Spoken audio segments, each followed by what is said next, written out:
दलितों के मुद्दे पर पीएम नरेंद्र मोदी को घेरने की कोशिश कर रही दिल्ली प्रदेश कांग्रेस ने आज सांप्रदायिक सौहार्द के लिए राजघाट पर उपवास का ऐलान किया। कांग्रेस अध्यक्ष राहुल गांधी भी इस कार्यक्रम में हिस्सा लेने पहुंचे। राहुल गांधी ने बापू की समाधि पर फूल चढ़ाए, इसके बाद मंच पर बैठ गए।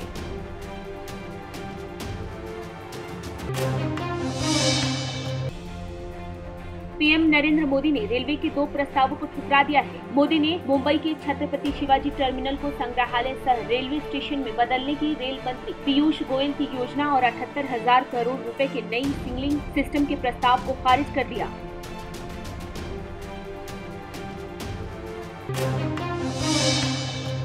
पाकिस्तान के राजनयिक आमिर जुबैर सिद्दीकी का नाम एनआईए ने अपनी मोस्ट वांटेड लिस्ट में शामिल किया है। इस राजनयिक पर आरोप है कि वो भारतीय सेना और नौसेना पर दक्षिण भारत में 2014 में आतंकी हमलों की साजिश में शामिल था। इस पर अमेरिका और इजराइल के दूतावासों पर आतंकी हमले की साजिश रचने का आरोप है। अरुणाचल प्रदेश के असफिला क्षेत्र में चीनी दावे के बाद पैदा हुए तनाव के बीच चीन की घुसपैठ के बाद खुलासा हुआ है कि चीनी सैनिक लद्दाख में पैंगोंग झील के पास भारतीय सीमा में 6 किलोमीटर अंदर घुस आए हैं। भारतीय तिब्बत सीमा पुलिस ने गृह मंत्रालय को सौंपी अपनी एक रिपोर्ट में चीनी घुसपैठ की पूरी जानकारी दी है। केंद्रीय मंत्री अश्विनी कुमार चौबे के बेटे अरिजीत शाश्वत को एडीजे सुमित रंजन सिंह की अदालत ने नाथनगर हिंसा मामले में जमानत दे दी है। कोर्ट ने अरिजीत को 14 दिनों की न्यायिक हिरासत में भेजा था। अरिजीत शाश्वत पर भागलपुर के नाथनगर में हिंसा फैलाने का आरोप है। अरिजीत ने 31 मार्च की रात पटना में सरेंडर किया था। सुप्रीम कोर्ट के कैंपस में पहली बार क्रेच शुरू होने जा रहा है। इस क्रेच में एक साथ 30 बच्चे रह सकते हैं और महिला वकील 10 बजे से शाम के 5 बजे तक अपने बच्चों को इसमें रख सकेंगी। क्रेच की शुरुआत 1 मई से की जाएगी। इस क्रेच के लिए महिला वकील आनंदिता पुजारी ने करीब 5 सालों तक संघर्ष किया और अभियान चलाया। सुप्रीम कोर्ट के पश्चिम बंगाल पंचायत चुनाव में नामांकन भरने की अंतिम तारीख आगे बढ़ाने से इनकार कर दिया है। कोर्ट ने कहा है कि वो चुनावी प्रक्रिया में हस्तक्षेप नहीं कर सकता। कोर्ट ने हालांकि सभी उम्मीदवारों को इस मामले में राहत के लिए पश्चिम बंगाल निर्वाचन आयोग जाने की आजादी दी है।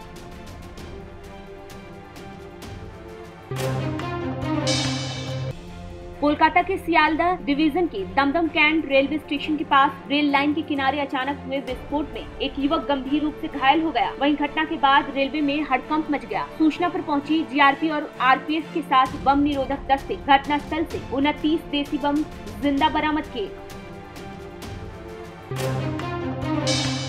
झारखंड के पलामू में लोइंग गांव में टीका लगाने के बाद 4 बच्चों की मौत हो गई, जबकि 5 गंभीर रूप से बीमार पड़ गए। 4 बच्चों को सदर अस्पताल में भर्ती कराया गया तो एक को रिम्स रेफर कर दिया गया। सभी को शनिवार को टीडीपी, खसरा और जापानी इंसेफेलाइटिस का टीका लगाया गया था। घटना के बाद सिविल सर्जन और डॉक्टर की टीम इलाज में जुटी है।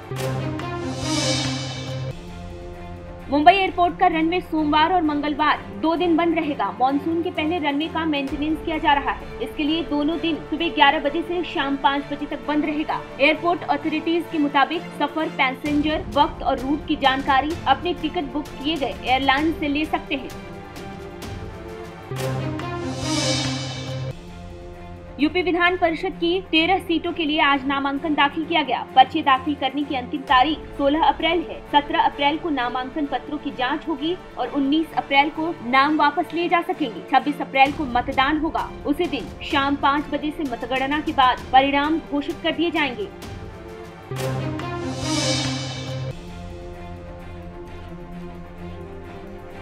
उत्तराखंड सरकार और केंद्र सरकार पर दलित उत्पीड़न का आरोप लगाते हुए कांग्रेस कार्यकर्ताओं ने आज उपवास रखकर धरना दिया। देहरादून सहित कई जिलों में धरने के कार्यक्रम आयोजित किए गए।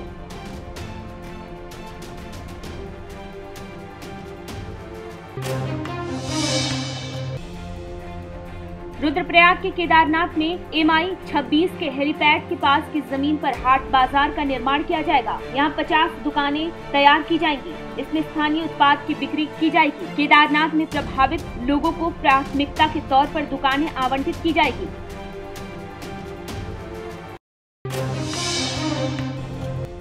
भारत के दिग्गज निशानेबाज जीतू रॉय ने 21वें राष्ट्रमंडल खेलों में 5वें दिन भारत की झोली में एक और स्वर्ण पदक डाला। जीतू रॉय ने पुरुषों की 10 मीटर एयर पिस्टल स्पर्धा में गोल्ड मेडल अपने नाम किया। इस स्पर्धा का कांस्य पदक भी भारत के ओम प्रकाश मिठारवाल के नाम रहा।